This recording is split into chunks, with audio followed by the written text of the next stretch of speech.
right, good morning. Well, maybe we have a reversal day in the making here. I can't say I'm totally surprised. Not what I would like to see happen after such a run like this. To have Good morning. Hold on, guys. Hold on. Well, maybe we have a reversal day.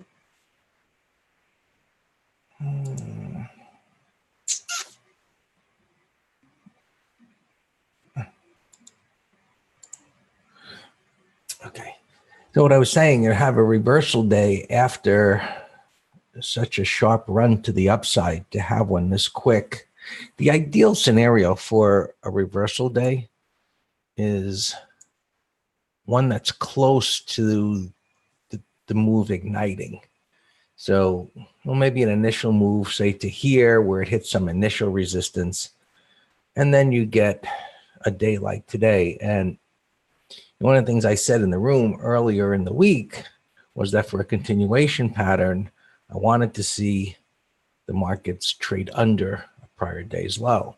And depending on the market, that did happen yesterday. And we've got this reversal today. Some markets were just inside days yesterday. But we got the whole day to go here. And just because the futures right now are a green bottoming tail bar doesn't mean that they're going to look like that at the end of the day. So we can't assume that this reversal bar that we're looking at right now is going to hold up. Now, so the weekly isn't going to change much. Well, the bar can, but last week obviously is not. So looking at the hourly chart at this point, the little move down that happened overnight and then turned into a reversal is our new line in the sand. And, just from a very short-term point of view here, which this is not a great setup. It really isn't. Even though it's the start of a reversal.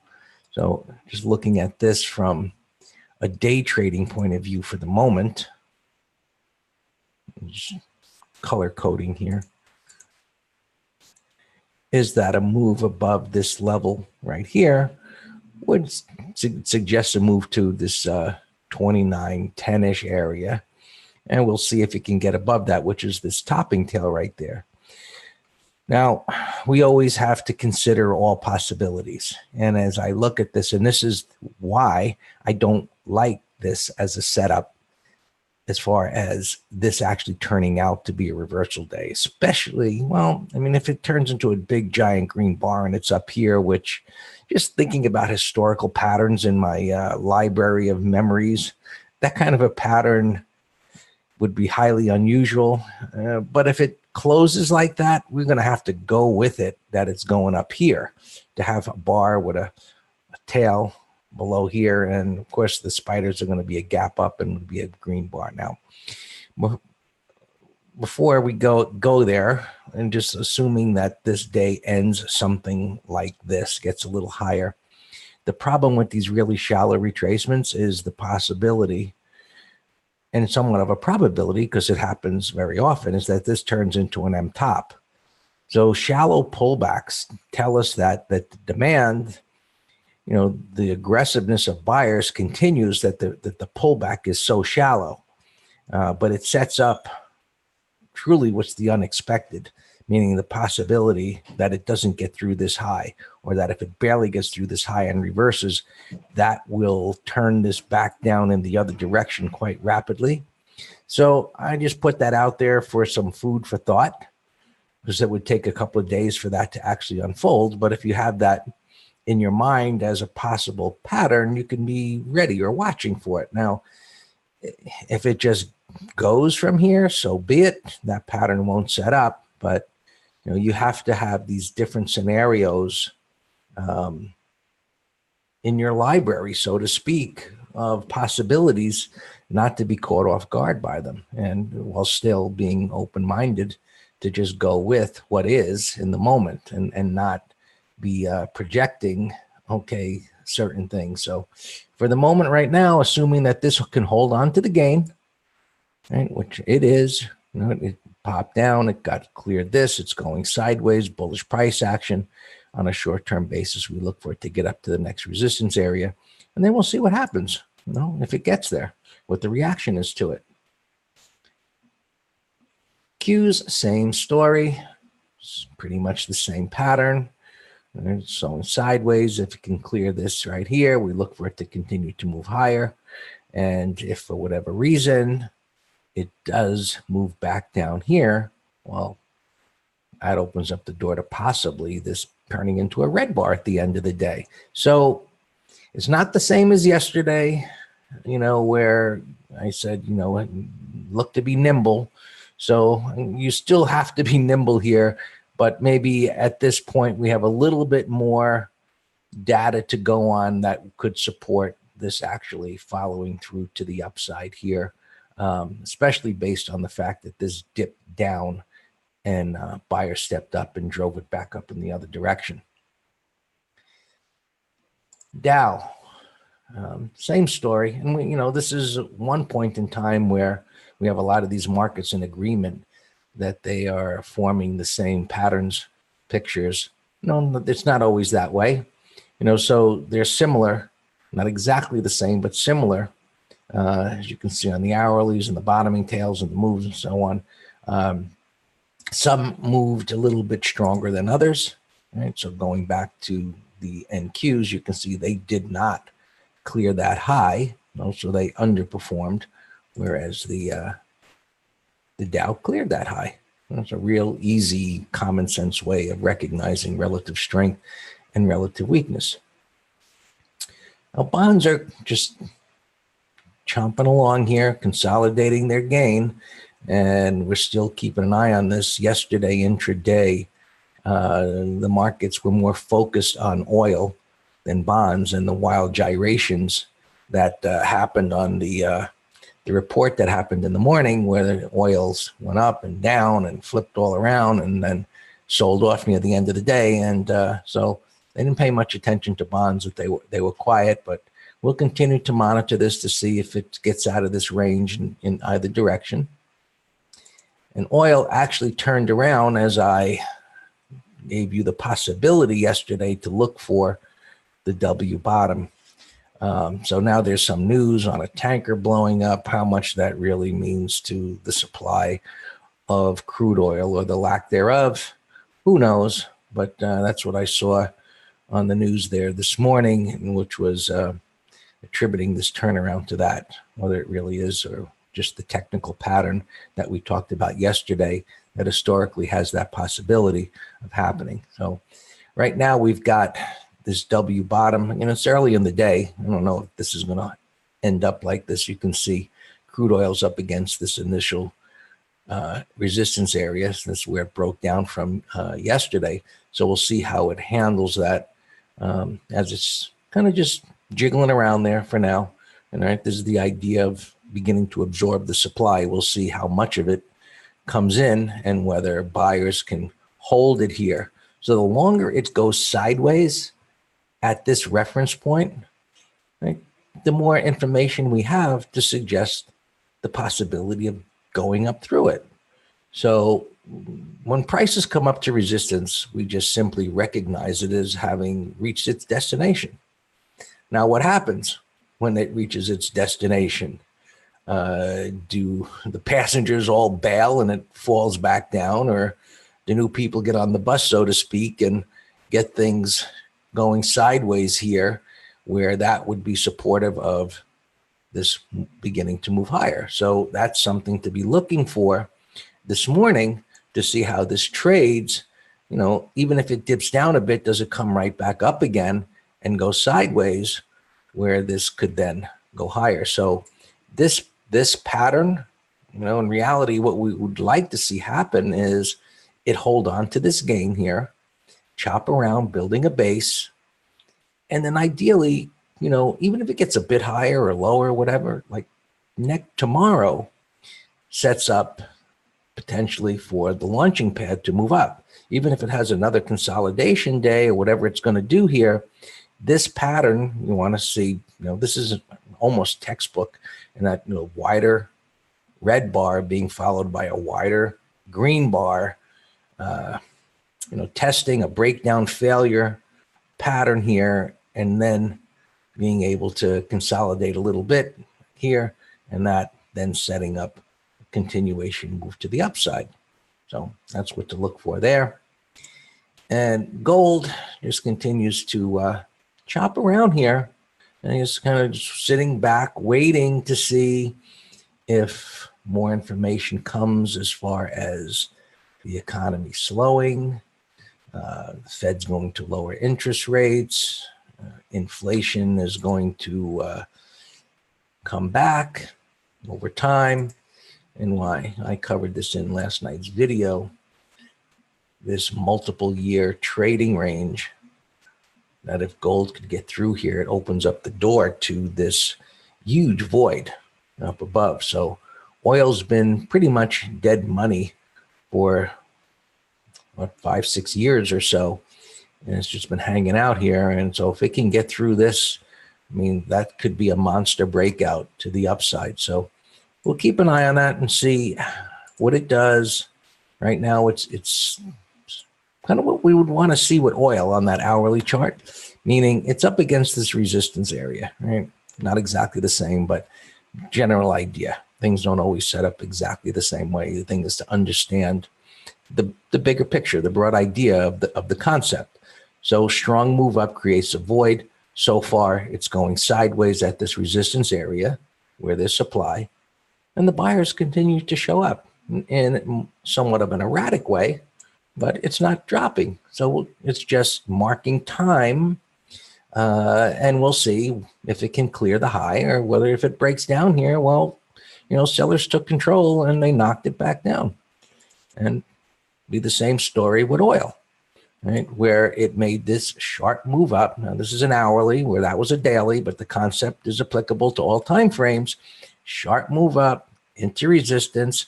Let's see if it can just chop around here and buyers continue to show up. And then our bigger picture pattern here on the daily at support would then support a bias or a counter trend move to the upside. So that's kind of the factory work as to understanding multiple time frames, reactions to support and resistance, and candlesticks and voids and relative strength and weakness into market analysis. And it all comes together.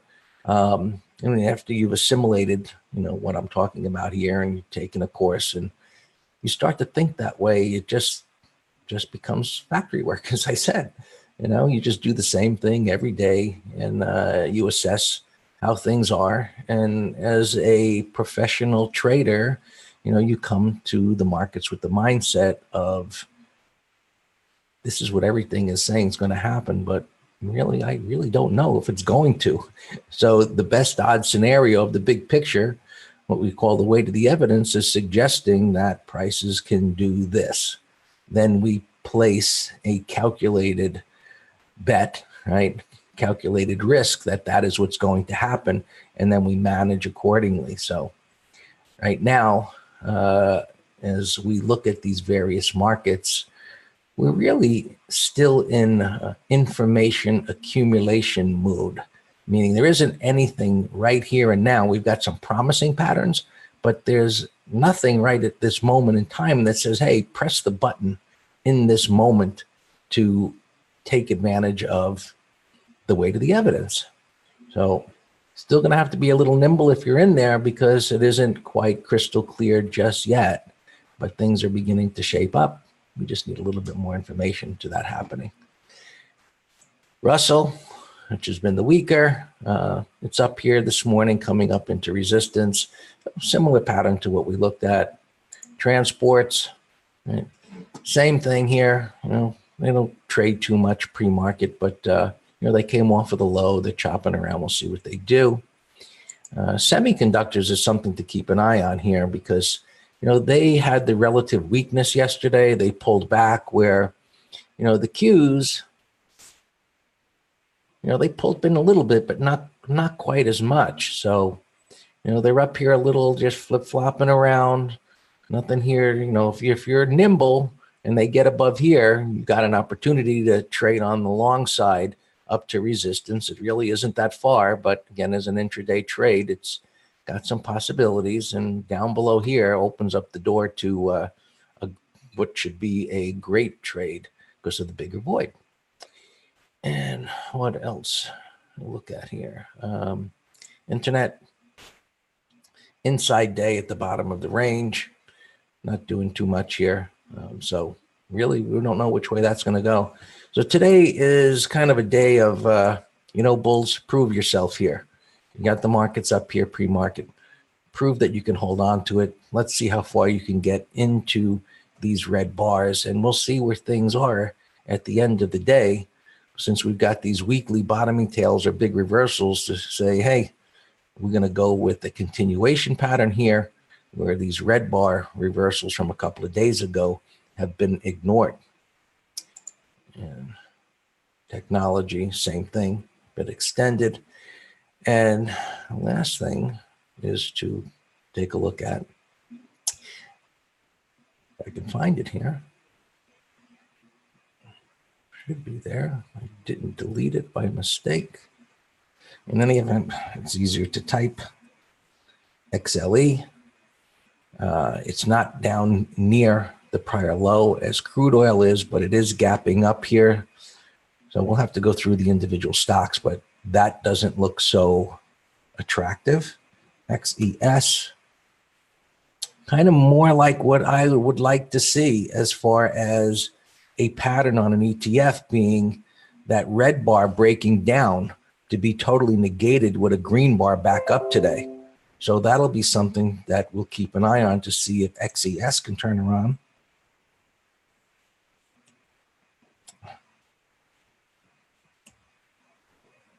This would be 1-2, right? Coming down near the prior low. That's gapping up to a 1340. So if it can hold on to that gain, this is an ETF to be taking a look at, and the stocks within it, that would be a good turnaround type of scenario after a decline. Yeah, but Greg, that's not that's not a beautiful W bottom because it's with all the football players overhead. Well, we don't know what it's going to look like at the end of the day. These football players have pretty thin helmets on, I'll tell you, based on this pattern. And if this closes green up here, historically, it should go through that like it's not even there. And okay, so it depends how deep it closes. But yeah, if you're trying to buy a W bottom reversal, but all right. It's already up close to 1350, so it's a significant gap. So right. If you can close above that, right, you got it. So all right, we'll see how it closes. All yours. But yeah, I definitely want to look at at least some, oil put. It doesn't have to be the ETF. It can be individual stocks, but I definitely want to go hunting for put spreads and, directionals of the patterns there. Let's look at opens real quick.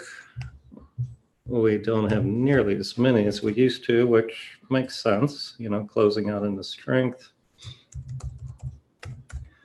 In the weekly,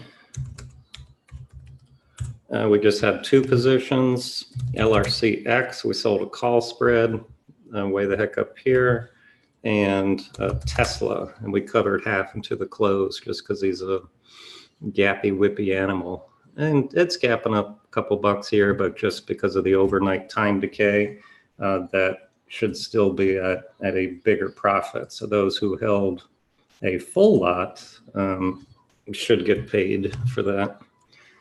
The swing and options trader will gapping up here. And this is kind of right where we entered. So we're probably going to be break even here, but we will keep an eye on that. That's oil sector, of course. Travelers, we have a covered call. Cron, long stock.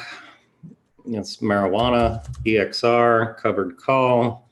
Finally, SPWR, longer term solar trade. And we've already moved stop to break even. Actually, which break even stopped out yesterday. So we do not have that one. So we have one less inventory.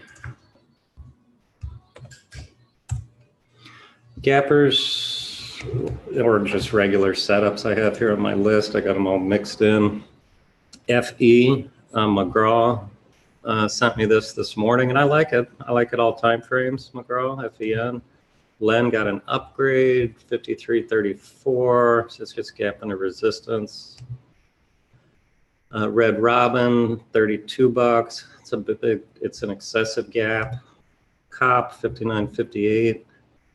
Now, see, this could be a directional over this red bar's high. Then it has a price void with all of this being support.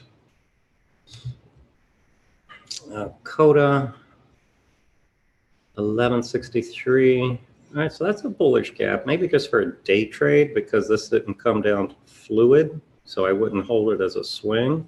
But it's a little retest here, gap up. Target, I don't know, 1250 or so, I don't know. So that's a day trade long watch. OXM, 73 bucks. A big bullish gap, but you don't have a great price void because of all these football players. We'll keep an eye on it. Tellurd was up 531. Now it's gapping down. That's a nasty downtrend. PXD, about 145, but over, today's Thursday, over Tuesday's high is a put spread. DVN, 25.75. Nah, see, these gotta kind of get over Thursday's high. Tyson was up huge. Now it's coming in. It's extended, but it's a bullish 2-bar reversal on the weekly. That's had such a big move here from 50 bucks.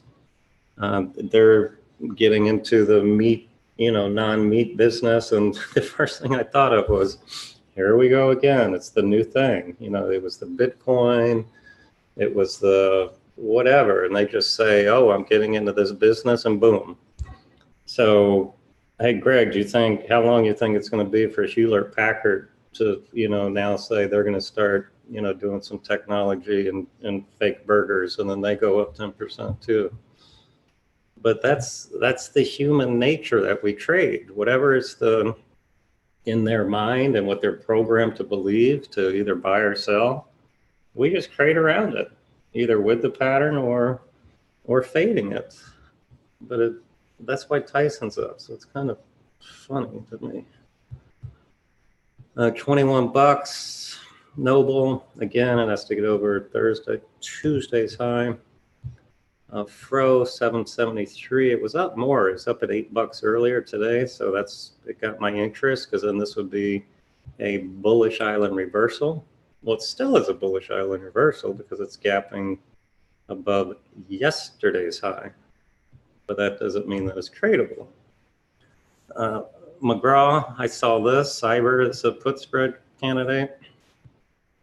I know that's in your long-term watch. This is a IPO yesterday that I missed.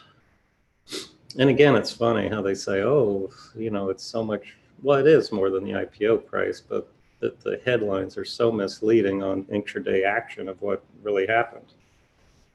And what happened is, look at the 15-minute chart. But now it's a bullish gap, deep into resistance, holding well, popping up pre-market highs right now. Look at that. Whoa. Thing just ripped 4 bucks. Look at that. I was just saying, that's a bullish, that was a bullish pre-market setup. That's funny. This thing, I noticed it was gapping up earlier, but it's still in the downtrend. It's a mess, got no interest. BYSI, it's too extended and that's a mess, no interest. Coda, 12 bucks. Oh, I already mentioned this one down here. So yeah, Coda, day trade long idea. RFL, 2144. It's extended, but it's bullish daily, weekly, monthly. Put it on your list for a pullback. OXM, 74 bucks. I already mentioned that one. Lulu, 182. Very bullish gap, but it's excessive and it's extended intraday. We need a pullback. Huge in. Was on our it gapped over the entry on Tuesday, and then I canceled it because of the deep retracement. But if it can now, and now it's gapping up again over the highs. But big old reverse head and shoulders, I'll keep an eye on that. STT, if the market weakens, is a kind of a bearish 1, 2, 3 and a downtrend. I'm going fast because we have less than a minute. OMC, slopping around here, breakdown failure, back above the 2050. Bullish reversal weekly. McGraw, put spread candidate. Romeo Hotel, it's an excessive gap, nothing to do with it. FND, put spread candidate, but I looked last night and there was no good.